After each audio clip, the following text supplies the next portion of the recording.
Emily Grace Cooper, a young girl who was abandoned by her family, gradually finds herself through a journey to rebuild her life at a small bakery.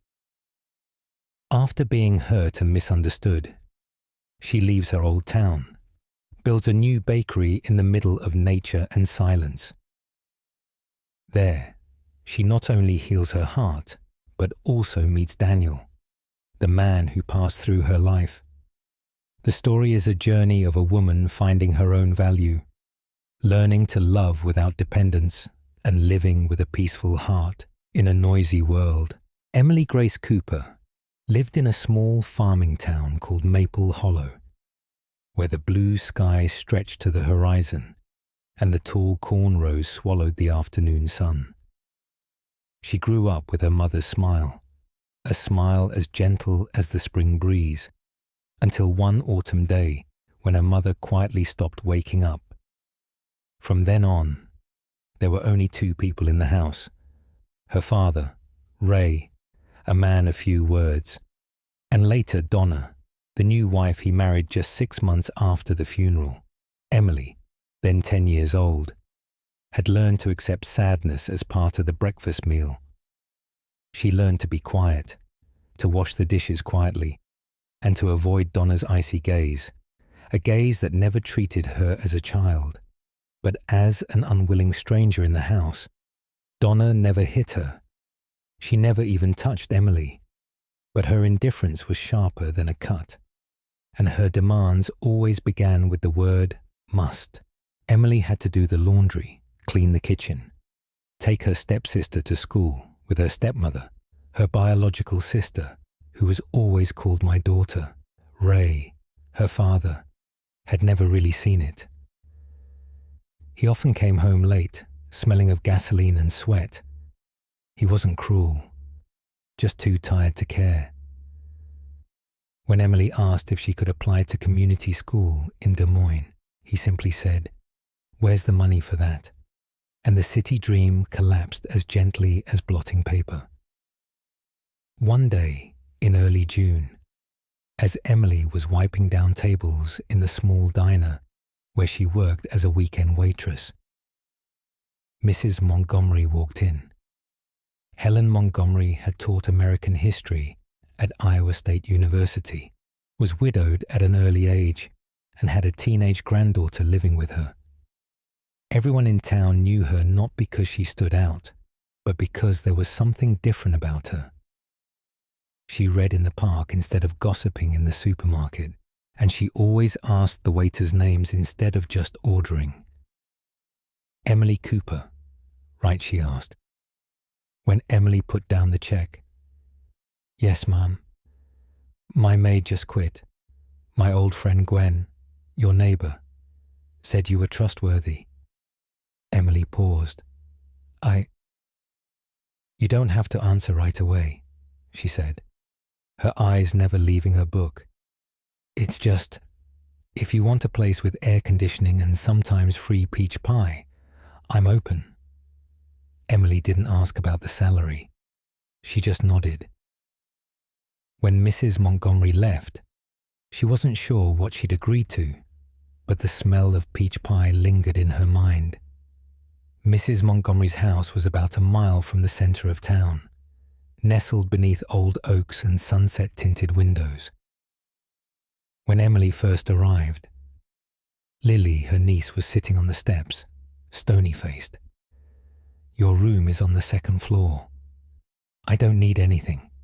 I don't need anyone," she said, and walked away, leaving Emily with the old doorbell that jingled like a winter bell. Inside, the house was a different world full of books, the smell of old paper, and the scent of lavender. Emily didn't know why her heart suddenly calmed.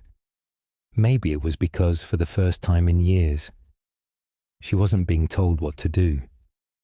Mrs. Montgomery just gave her a list of things to do each morning, then left her to her own devices. "You can use the kitchen when I'm not using it," she said. "And if Lily is difficult to get along with, just leave her alone. She needs time."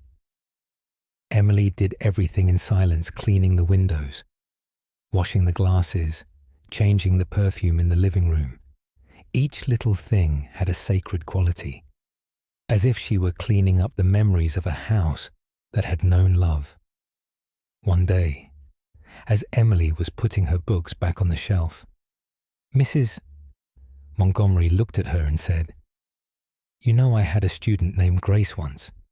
She was like you, all work, no words. But what she wrote made me believe that there is still hope for America." Emily didn't know what to say, but when she got home, she opened her old leather notebook and wrote, "I may be nothing, but I am not empty." The gossip began a few weeks later. Daniel, Montgomery's son, had returned from Washington, D.C., to visit his mother, a journalist who wrote about energy politics and war. He was tall, elegant, spoke slowly, and looked at Emily as if she were a research subject. They exchanged only a few words about how to make peppermint tea, about the book Montgomery had been reading, but that was enough to set the town whispering. That Emily cleaning for the school teacher and looking like a daughter-in-law of the nobility, the maid with the journalist. Oh, I've read novels like that. Donna had heard those words at the barber shop.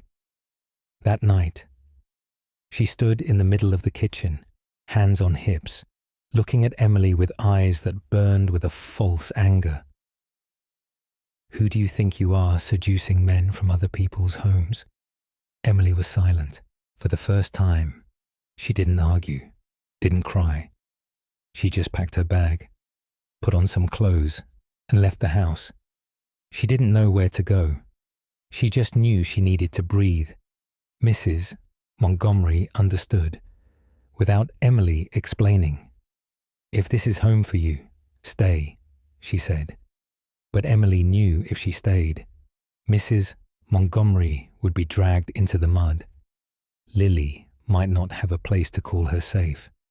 And so, early one morning, as the sun was just breaking through the wheat fields, Emily left a small note. "Thank you for making me feel like a human being. I have to go, because I want all the good things you gave me to stay intact." No one saw her leave, only a small boot print in the damp soil. Months later, in a town hundreds of miles away, at a small bakery called Morning Grace, a little boy asked for another slice of blueberry pie. "You're the bread fairy, aren't you?" he asked, clumsily wiping his mouth with a napkin. Emily just smiled. She had no magic, but she had hands that made fragrance, and a heart that was no longer afraid to be true to herself. Emily arrived in Marne on a Monday morning with a small backpack, $300 she had saved from her job at the diner, and a piece of paper with the address of the Morning Grace Bakery, where Mrs. Montgomery's friend Clara had agreed to hire her. Marne wasn't a big city, but it was fast enough to take you in without much reason. Emily rented a small loft above the bakery, where she woke up every morning to the smell of flour and cinnamon wafting through the door. The Morning Grace was a warm world yellow lights, pale pink walls, and rows of fragrant baked goods. Mrs. Clara was strict, but fair. "Every cake needs a soul here," she often said, and Emily for some reason knew that better than anyone. She wasn't a good conversationalist, and she wasn't a good laugher, but she knew how to knead dough just right, cut apple skins so they weren't too dark, and decorate cakes as if each flower were real. Clara soon entrusted her with the entire morning shift. Emily loved the quiet of 5 o'clock in the morning when everything was still asleep, and it was just her, the oven, the old radio playing soft jazz, and the quiet joy of watching the loaf brown under the firelight. At first, she avoided mentioning Maple Hollow. No one there asked about her hometown, her family, or her past. In Marnet, people were busy living, but then, little by little, Emily began enrolling in evening classes at the community centre planting on the rooftop. She didn't know if she liked farming or just liked being in the dirt, but every time she planted seeds, her heart was as calm as a lake before a storm. Once, when the shop had a wedding cake order, Clara asked, "Have you ever thought about opening your own shop?" Emily laughed. You don't even have a car." Clara looked at her. "My first shop was in the garage. If you're good, people will come, car or not." That night, Emily went back to her room and looked online for the first time how to get a small business license. It could have been that way. A simple, unremarkable life. Until one day in late October, when Emily saw a poster for a book fair taped to a lamppost across from the shop Daniel Montgomery, news from the dark talk, book signing and live talk. The name made her pause. She didn't hate Daniel, but Daniel was associated with a part of her life that she had carefully folded away. He was a chapter she didn't continue reading, for fear that the memory wouldn't rest. Still, on Saturday morning, she went to the fair. She didn't know if it was out of curiosity or instinct. The city's cultural centre was packed with people. The smell of new books, the smell of old papers, the voices of children and former lecturers talking about rare books. Daniel spoke in the main room. Emily stood at the back, where the shadows partially hid her face. He looked the same tall, in a plain shirt, with deep eyes that seemed to see right through him. He talked about war zones in the Middle East, about mothers carrying their children across borders on bleeding feet, about a little girl holding a tattered fairy tale in a refugee camp. The truth, he said, isn't what changes people. It's what makes them feel the truth is relevant to them.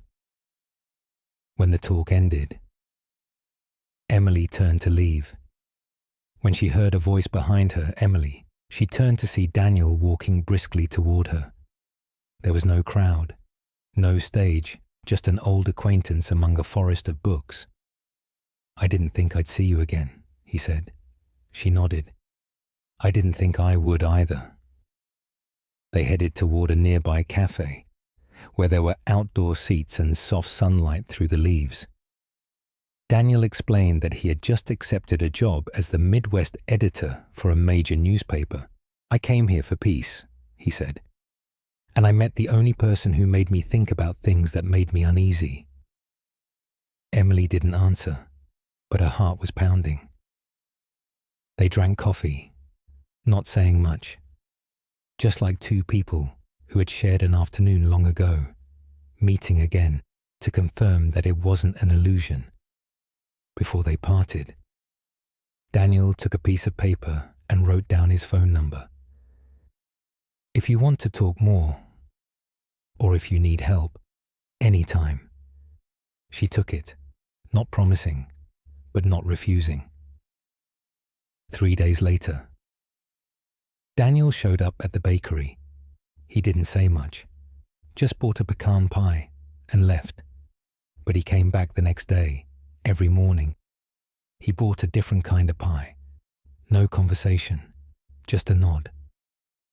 Emily didn't know what softened her heart more, his persistence, or the way he didn't try to explain anything. One time, he left a small book, Rilke's letters to a young poet. In it, he had marked a sentence, "Love your questions like a locked door." A week later, Emily called him. "Are you free Friday night?" she asked. He was quiet for a moment, then said, "Always if you need me." They met again in the park, where the largest oak tree in the city stood. Under the tree, Emily spread out a blanket, placed a basket of cookies, and 2 glasses of apple juice. No words of love, no confession, There was only talk of flour, of baking in countries without ovens, and of the time Daniel almost got arrested for taking pictures at the border.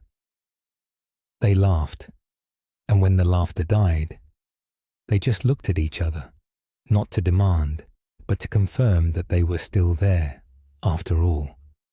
But the romance wasn't always rosy. One night, when Daniel invited Emily to a small party with colleagues, she declined. "I don't know what to say to them," she said, "and I don't want to be the subject of gossip." Daniel looked at her, not blaming her, but his eyes sad. "You're not the same person. Emily, you're your own person." But she wasn't sure. Old wounds don't heal with gentle words. A week later, while she was baking, Emily got a call from Mrs. Montgomery. "I heard you saw Daniel again."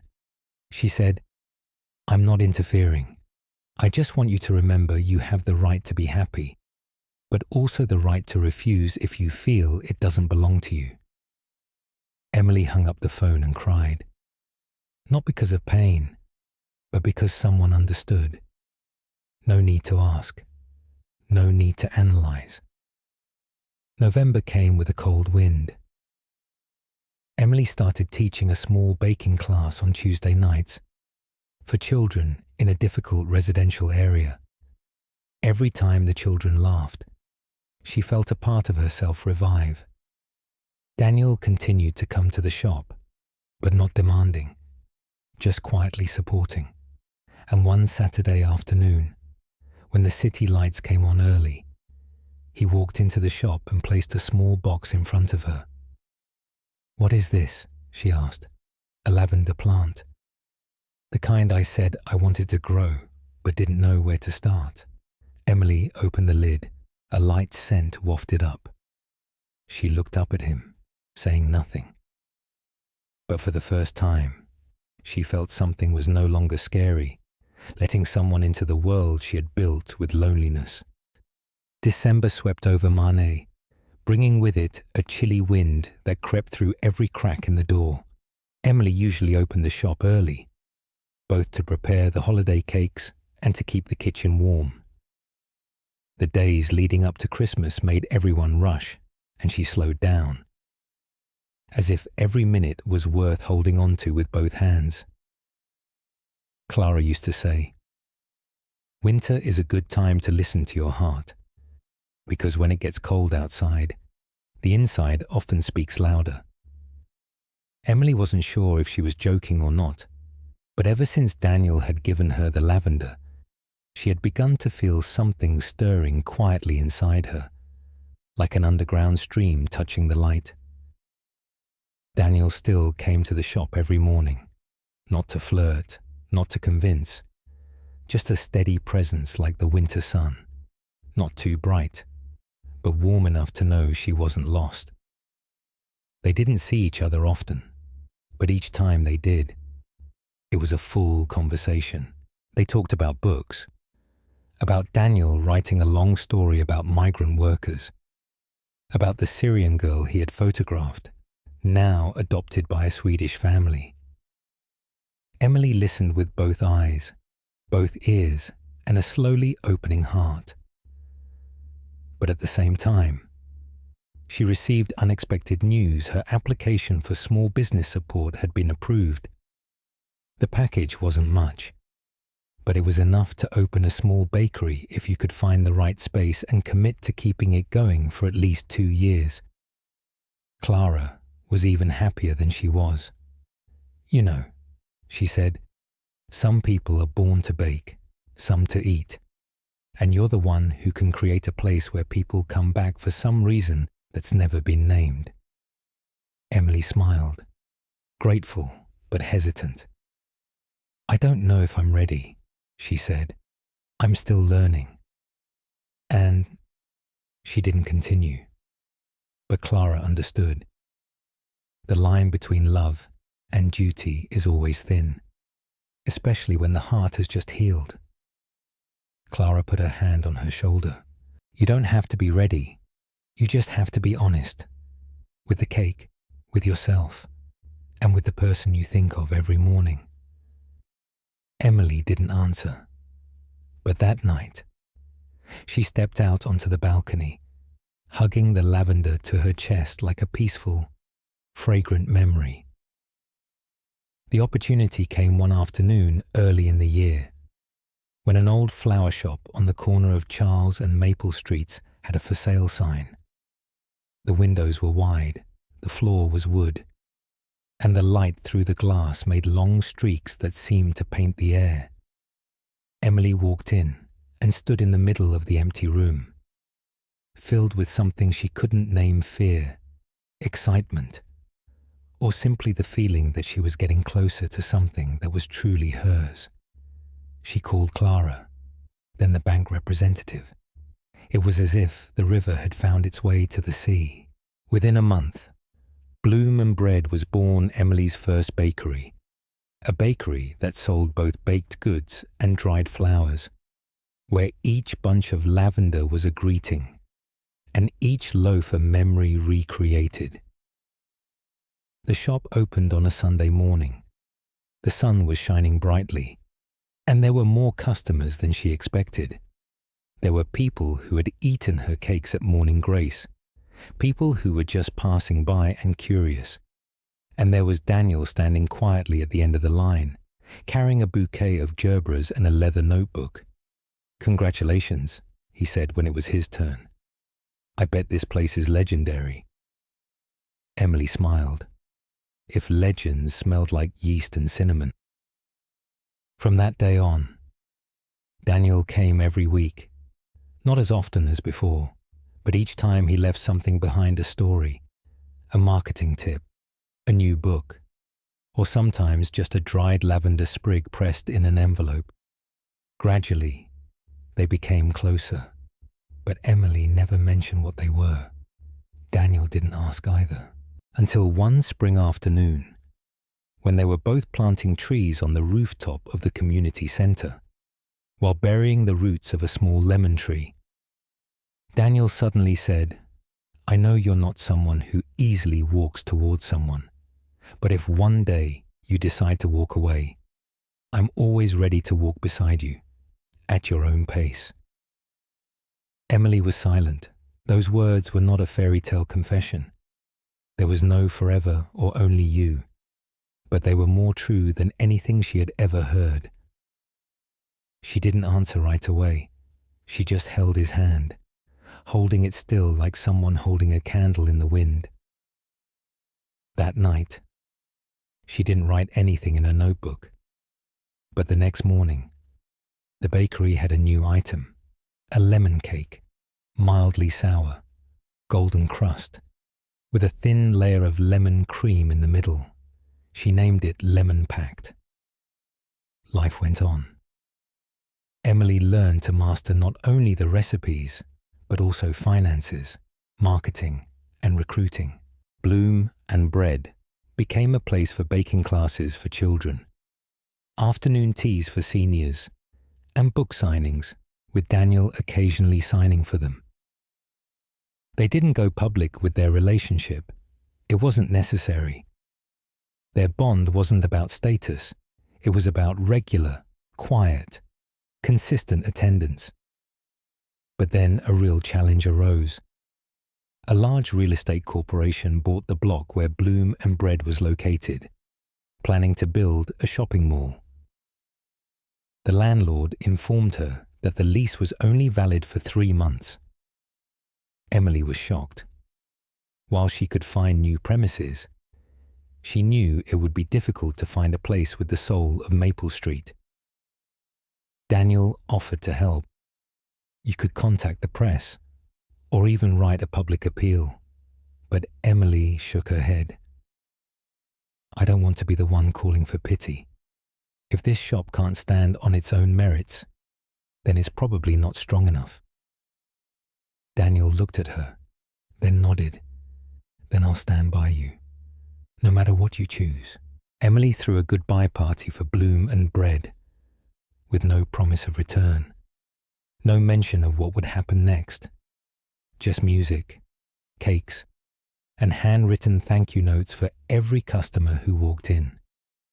That night, after closing, she and Daniel sat on the bare floor of the shop, among the cardboard boxes and empty wooden shelves. "Do you regret it?" Daniel asked. Emily smiled, touching the tile in the corner where she'd first hung her sign. "Yes, but no regrets. You've lived every loaf here." Daniel handed her a piece of paper map. "I found another place, a little outside the city, with a garden, land, where you can grow flowers and bake." Emily looked at the map, said nothing, but the next morning, she went with him.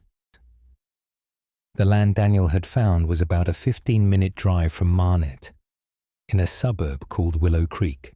Not a town, not a farm, but a transitional land where the asphalt stopped at a white picket fence and the pastures began to spread out. The lot was nearly an acre, with a roughly restored 2-story-old house. The backyard a bare patch of grass growing past her knees, but still showing the old structure of an abandoned vegetable garden. There was a small barn to the side of the house, big enough to be converted into a bakery. When Emily got out of the car, the spring breeze blew through her hair like a memory that had never lived. She stood for a long time, looking out at the open sky, then turned to Daniel. "Are you sure this place is reality?" Daniel smiled. "Reality is something you create, not something that comes out, for the first time in years." Emily didn't ask any more questions. She just nodded. 3 weeks later, they began renovating. Daniel took a 3-month sabbatical to clear the land and live. As he wrote in his letter to the editor, Emily spent all her savings on hiring workers to fix the roof, the plumbing, and the electrical system. They did the rest furniture, painting, shelving, and the oven together. On rainy days, they sat on the porch, watching the rain fall on the wet ground, holding hot cups of tea and listening to jazz on an old radio.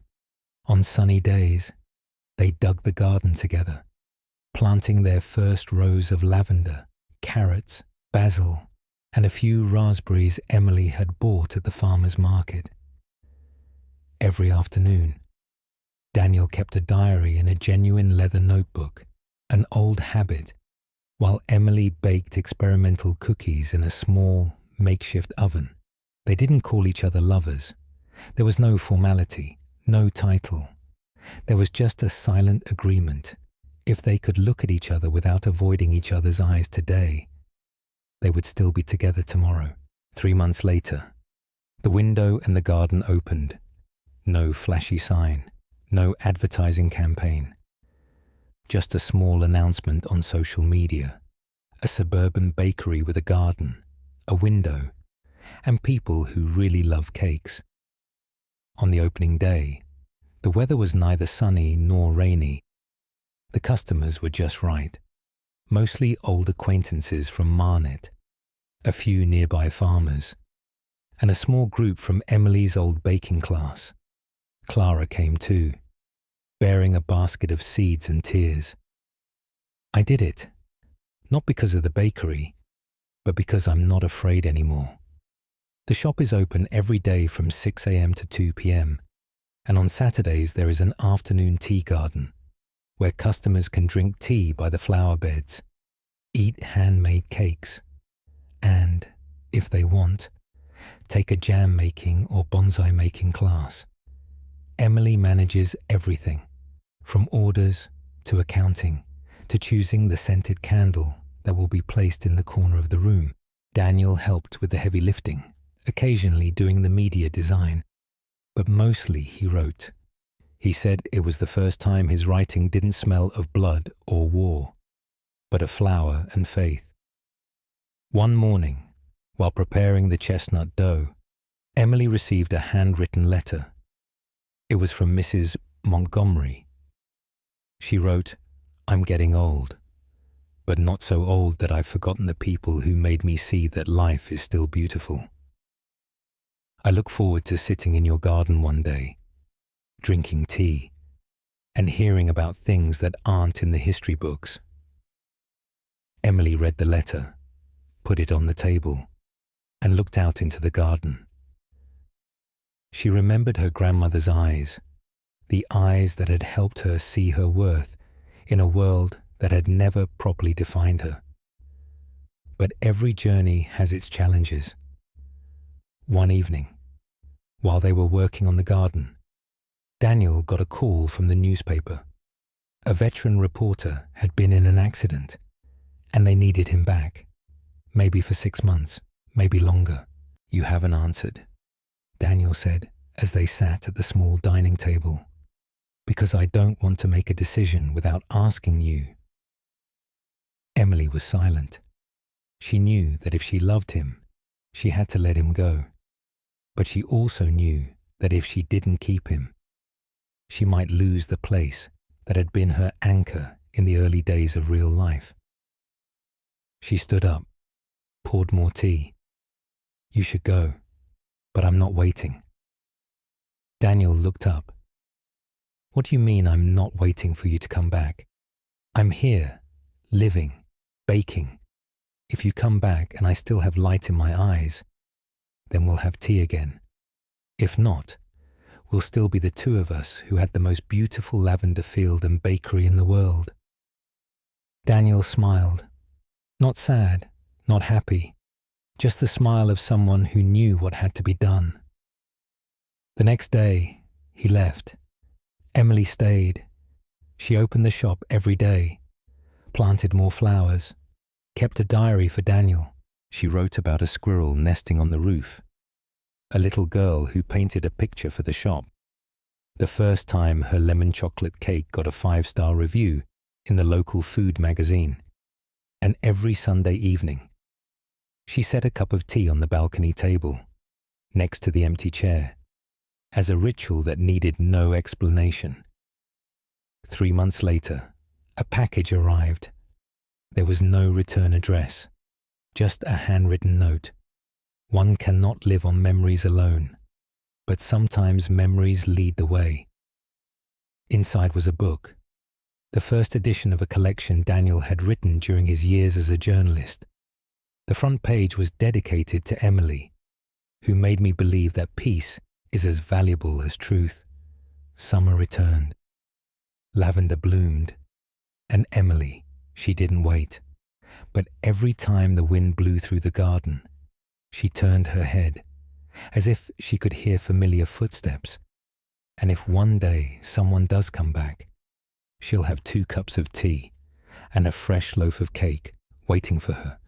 August came with a thin, silken rain, falling gently on the brown tile roof and the lavender beds that had begun to fade. Emily still woke up early, turned on the oven, prepared the dough, and opened the shop at 6:30.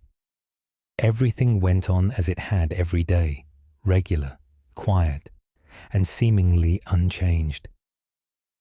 But Emily knew that inside her was a place that was changing every hour, like the soil under her feet after each planting season. 3 months since Daniel left.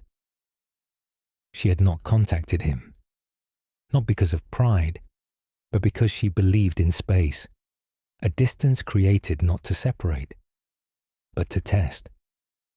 To test whether 2 people, when they no longer needed each other to survive, would still choose to walk towards each other. Autumn arrived sooner than expected. One morning, thick fog covered the glass door. Emily found an invitation in the shop mailbox. It was from Homestead Life magazine, inviting her to participate in an interview for the column Young People Starting Over with Nothing. Not that she was famous, but someone had nominated her. She guessed Clara, or Daniel. The interview took place on a Thursday afternoon. The young reporter, bright-eyed, asked a lot of questions about her career journey, about her past love life, about living alone in a place without the rhythm of the city. Emily answered everything, honestly, but not showing off. At the end, the reporter asked if you could write one line in the notebook of someone starting over. What would it be? Emily smiled. I would write, "Don't try to be anyone. Be yourself, but deeper." A week later, the article was published. More people came to the shop. Some came from the city just to try the promise cake. Others passed by and stayed for hours in the garden. Emily didn't say much, just served, listened, and took notes every time someone told a story that made her feel that the world was still kind. Then one Sunday, it rained lightly.